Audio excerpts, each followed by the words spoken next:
Coisas que eu me lembro. 1994, o ano em que o Brasil foi tetra, coisa que devia continuar até hoje. Vai que é sua, Tafarel! Partiu, bateu! Eu tenho convicção, certeza absoluta que esse ano o Brasil vai ser hexa, seja lá o que isso signifique. Já foi até penta e tudo mais, mas legal mesmo foi quando o Brasil foi tetra, pelo menos pra mim. E esse vídeo, na verdade, não é pra falar de futebol necessariamente, mas pra falar como foi esse momento da minha vida. Esse ano, 94, que foi de longe um dos anos mais legais da minha vida. Um ano onde realmente eu senti uma empolgação que talvez nunca mais depois eu tenha sentido. Talvez mesmo porque o ano seguinte foi onde as coisas começaram a ficar não tão legais para mim. No ano seguinte eu me mudei para uma classe só de meninos na escola e eu era o mais fraco, eu era o menor, significa que eu apanhava pra caramba e ali em diante acho que a minha vida deu uma certa degringolada por um tempo, eu sofri um bocado. Mas em 94 não, eu acho que 94 foi o último ano da minha infância, pelo menos até onde eu entendo. Eu tava lá com uns 12, 13 anos talvez, e eu lembro daquela inocência de quando tudo era legal e tudo tava dando certo, mesmo quando tava dando errado. Eu não fui lá uma criança muito ligada em futebol, mas em 94 você meio que não tinha uma escolha. Aquele era o assunto do país, cara. E é claro, isso,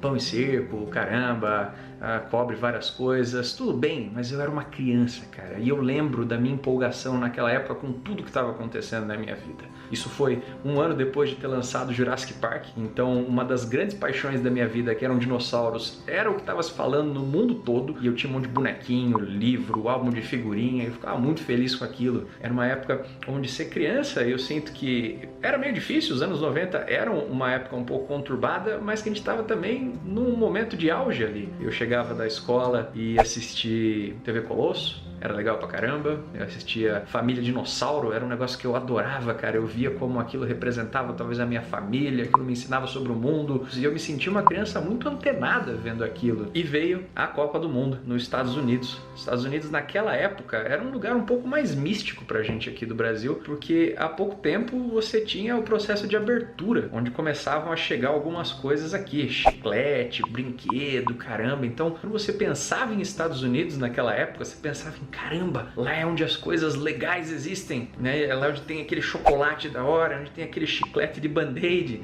E era muito legal de você imaginar que a Copa do Mundo estava acontecendo ali. Na minha cabeça, eu lembro que quando começou a Copa do Mundo e começou aquela onda de figurinha, de mini crack, foi a primeira vez que começaram a ter os mini cracks aqui, cara, que eram uns bonequinhos muito legais. Então você falava, caramba, que maneiro tudo isso que está acontecendo. E claro que tinham muitos problemas, inclusive econômicos. Aquela era uma época onde finalmente a gente estava passando por um processo onde você ia ter uma moeda que parecia que vinha para ficar. E eu falava, caramba, né? Pela primeira vez a gente não vai precisar correr para ir fazer um monte de compra no mercado assim que meu pai recebeu o salário.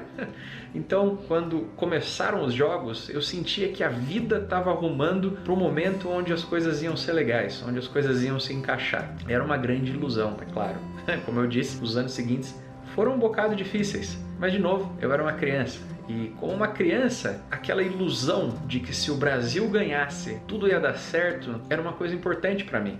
Era uma coisa que me fazia feliz, porque, bem ou mal, mesmo que eu fosse bem machinho alfa, criança, não, vou dominar a minha vida, eu não teria a menor capacidade de dominar a minha vida naquela época. Eu não tinha nenhum controle sobre ela. Imaginar que as coisas iam ser legais e que ia dar tudo certo se o Brasil ganhasse, era o máximo que eu podia esperar naquela época. E conforme o Brasil foi ganhando, a muito custo, a muitos tropeços, porque talvez a gente não tivesse a melhor seleção assim naquela época, aquilo dava uma sensação real de conquista, de que a gente estava chegando em algum lugar. E era muito, muito doido. E eu lembro até hoje, quando a gente chegou na fatídica decisão por pênaltis, depois de um jogo imenso, longo, e é chato na verdade. E eu lembro de estar no quintal de casa, assistindo o jogo. Roberto Baggio, que era o melhor jogador deles, pegou a bola, foi para bater o pênalti, e todas as minhas esperanças estavam ali de que ele errasse aquele pênalti.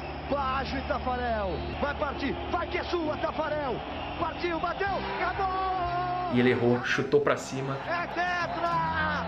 É tetra! E aquele foi um dos momentos mais felizes da história da TV, eu acho, e da minha vida. Simplesmente porque eu me entreguei àquele momento de uma forma que eu nunca imaginei que eu seria capaz naquele momento. Eu lembro que eu subi numa goiabeira que tinha lá na minha casa em Sorocaba e olhei pro horizonte assim, já estava meio de noite e vários fogos estourando, iluminando o céu. E eu falei, que animal, né, cara? Que doido, a gente é tetracampeão. E eu sei que isso é uma grande bobeira, que nada muda na nossa vida, que o futebol alegra, entristece as pessoas, mas os nossos problemas continuam ali sendo os mesmos. E é importante que a gente tenha essa noção. Eu acho que eu nunca mais senti aquela alegria, mesmo porque, como eu disse, esse momento eu sinto que foi o que marcou o fim da minha infância. Foi um momento onde eu abri os meus olhos para outras coisas e percebi que, enfim, a vida não é tão simples. Mas eu lembro, e lembro com muito carinho, de que naquele momento que eu vi o céu inteiro iluminado, e todo mundo feliz, todo mundo gritando, eu fiquei feliz de verdade. E eu fiquei muito feliz por ter participado daquele momento e de ver tantas pessoas felizes comigo ao mesmo tempo. E aí, sei lá, cara, você pode me perguntar, tudo bem, e daí, cara? O que isso significa? Absolutamente nada, cara. E na vida, muitas coisas assim, elas não significam nada, mas isso não quer dizer que elas não sejam legais, que elas não sejam bacanas e que elas não possam te deixar feliz. Sei lá, né, cara? Se permita, porra.